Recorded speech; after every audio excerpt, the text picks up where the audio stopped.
daily routine on the ranch, we're always checking water. First and foremost, have to have water out even in this weather, especially summertime. Have lots of windmills, some electric pumps. Just roaming, checking on cattle, making sure everything's okay. Seeing if we've got any sick cattle anywhere. And then fall time, really pick up, start working cattle, preconditioning calves to sell. That's still what pays the bill is the cattle. We're still horseback a lot. We're running cow dogs now also with all the brush that's coming on in South Texas. Use a helicopter to help us work cattle also, just speeds things up so much. But we'll never get away from the horses. That's the only thing we can use, and that's about the only thing we want to use. We've got lots of mature deer, quail, turkey everywhere, and that's because this country has not been hunted and will not be overhunted. We are in the local wildlife co-op, dealing with a couple biologists. We're coming out doing game surveys. We've done some brush chopping over the years to enhance the wildlife. We've got senderos, we're doing some prescribed burns. We're going to be doing some electric fencing after our burns so that we can keep the cattle out, but the wildlife can go in. Perfect springtime antler development, good for turkey hunting also with all that fresh green stuff coming on. Helps with our brush. You've got all this good high protein brush here in South Texas, and after it's been burned, it comes back stronger and better than before. The pastures we're going to be hunting are not contiguous, split up 30-minute drive maybe between each one, which is really nice. You go from some caliche hills to some open rolling prairie to some good river bottom, creek bottoms. We'll be hunting over 20,000 acres. Lots of turkey, lots of wildlife, good deer, plenty of hogs. We started with the ground blinds because we don't have the good tall straight trees around here. You know, lots of oak trees that are crooked limbs coming out. That's why I came up with the ground blind. They're pretty portable, and you just sit back and all weather, it doesn't matter. You can shoot sun or rain. As a lifelong bow hunter, Ronnie Cuz Strickland's respect for the whitetail has been built through years of difficult experience. With its keen eye and nose and an uncanny ability to detect danger, a mature whitetail buck is among the most challenging targets an archer may face. Because this is one side of the V of these oak mottes right here. Always got water down through here, so good water source for the deer. That's the other side of the V. There's some good low limbs on these oaks up here, and I think that's where we can brush you in. We'll pop up blind and cover you in good and sit and wait and see what happens. This doesn't even look like Texas. This looks like Florida, something like that. All these big trees, man. We could find a place. I know you didn't want to disturb the deer, but there's plenty of places you could stick a lock on up there. This is awesome. Yeah. You got any more little sweet honey holes like that? We got all kinds of honey holes for you, Cuz. Just like this and better ones. I'll tell you what, you said you had a little portable blind. I see what you're talking about where those limbs come down. Why don't you go get the blind, and I'll start sawing some more of these leaves down, and we'll just set it up before you get out of here. I'll go get out of the truck. I'll meet you there in a minute. Okay.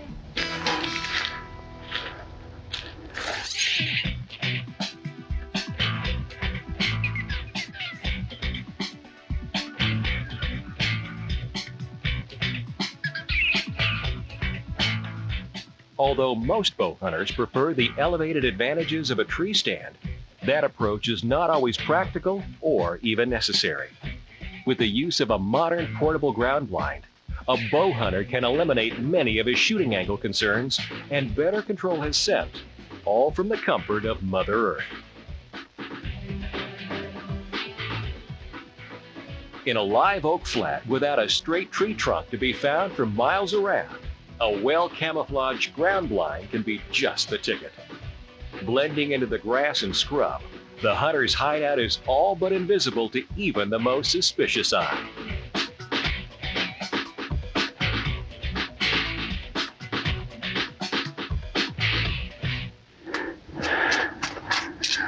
some room to draw.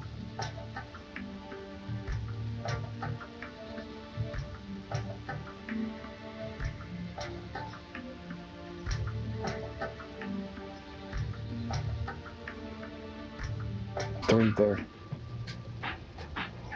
That's a little buck, looks like a little 5, maybe a 7 point. He's got brow tines.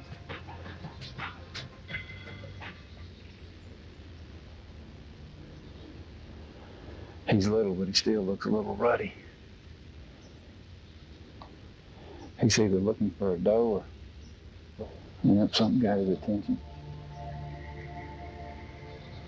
Another young deer. Look at his right. His right side, just black. That black side of his antler is almost like it's got oil on it or something. That's weird. It's like the velvet didn't come all the way off. His points are flat on top. That's definitely a messed up rag. While most deer hunters point toward the rut as the optimum time to head to the woods, the pre-rut can actually be better. Before dominant structures are established, the bucks are constantly moving, chasing, and fighting. This presents hunters with a better opportunity to see something completely unexpected, to find a deer they didn't know was there, and to encounter the buck of a lifetime.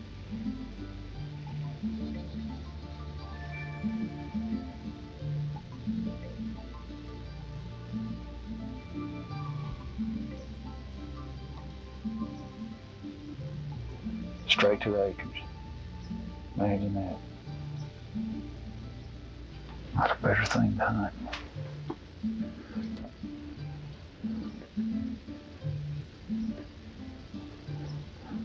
Now here's a bigger deer. Going away. Looks like a big 7, maybe an 8. Now he's just cruising. Whoa, big deer, big deer, big deer in front of him. Big deer. Holy cow. That's a big 8. Tall. All right.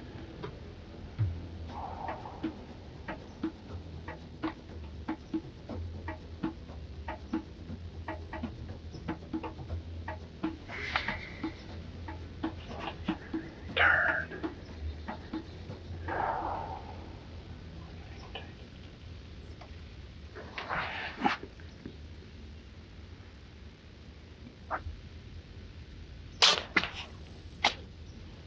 Wow, man. That was quick. He's down. Whoa. Holy cow. That's the best deer I ever shot with a bow. Holy cow. Let's go check that out. Man. That happened quick.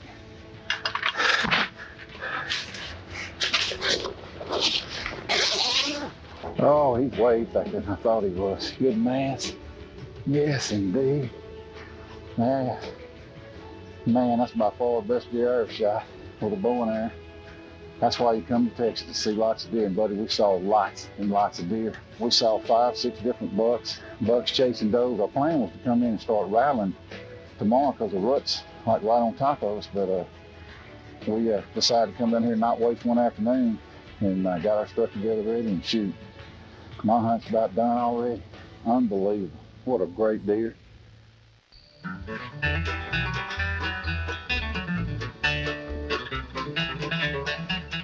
With a lifetime of experience in the wild, Kai Buckert could be excused for being a little bit jaded with it all. His outlook, however, is just the opposite. The fact that every day is packed with chances to experience something brand new is what keeps him close to nature. And as far as buck fever goes, there's still nothing more exciting than watching a mature whitetail buck work his way into bow range. The pre-rut can also be a better time to hunt because with the buck's focus pointed toward fighting other bucks, they're less likely to notice a well-camouflaged hunter. Here he comes. He's coming straight to me.